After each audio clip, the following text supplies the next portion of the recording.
Once upon a time, in the hills of Humukela, a proud and peaceful village known for its lush yam fields and ancient traditions, there lived a fearless farmer named Okari Chukwuma. Strong as the Iroko tree and kind as the morning breeze, Okari was a man who valued his family's honor above all else. His farm was his pride, and his legacy was his word. But one season, fate decided to test his resolve. In Humukela, yams were more than crops.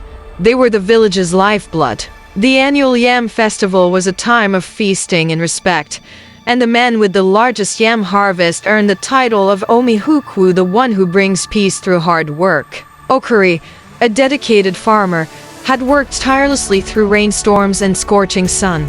But this year's harvest was dire. His fields were dry, his yams small and withered, all except for one majestic yam, round as a drum and glowing golden like the morning sun. Just as Okari was preparing to stir the yam for the festival, the village chief, Agbita Ekicha, an old man with a thirst for power, spotted it. Chief Agbita was known for using trickery to secure his influence, and he saw the golden yam as his ticket to immortality.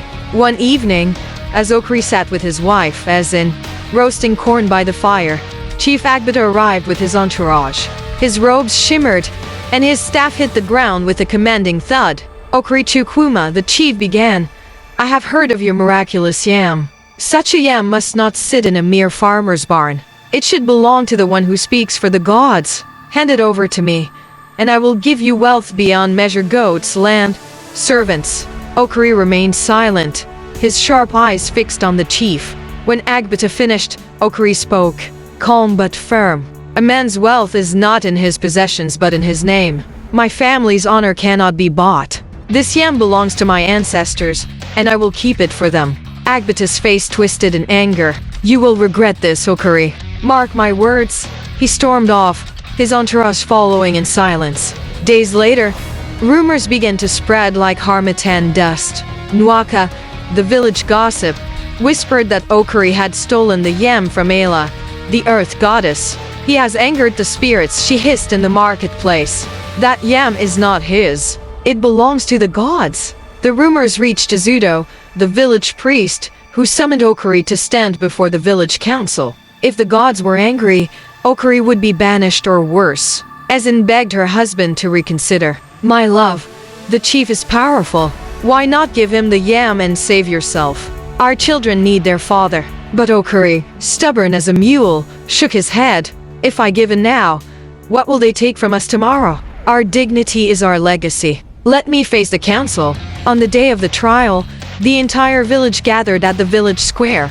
Okari stood tall, holding the golden yam, while Azudo, draped in white robes, approached the altar. "Okari Chukwuma, you stand accused of stealing from Ela.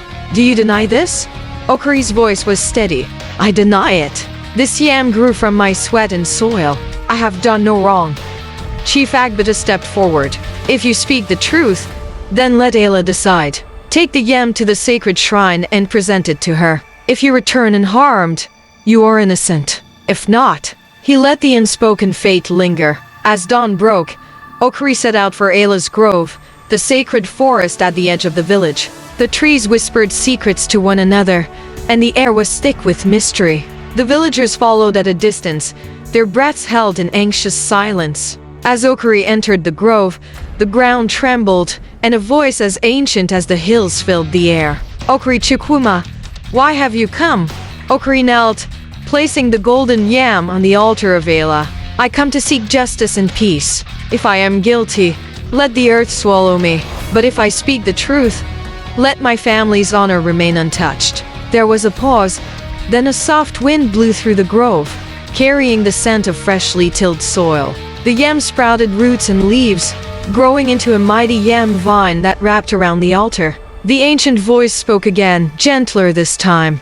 "Your heart is true, Okari Chukwuma. Return to your village and let your name be a blessing to the land." When Okari emerged from the grove, the village erupted in cheers. Ezin ran to embrace him, her tears mingling with laughter. But Chief Agbita stood frozen, his face pale as moonlight. His lies had been exposed, and the villagers now saw him for the greedy man he was.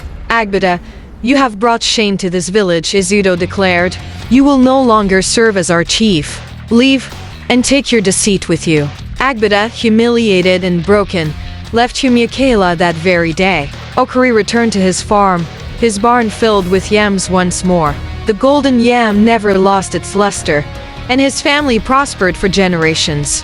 Every evening, as the sun dipped behind the hills, Okuri would gather his children by the fire, telling them the tale of the day he stood before the gods. And whenever someone asked him what the greatest treasure in life was, he would smile and say, "It's not in yams or gold. It's in knowing who you are and standing for what's right even when the whole world shakes." As the final story of the season concludes, the fire burns low, and the shadows of ancient wisdom stretch across the land.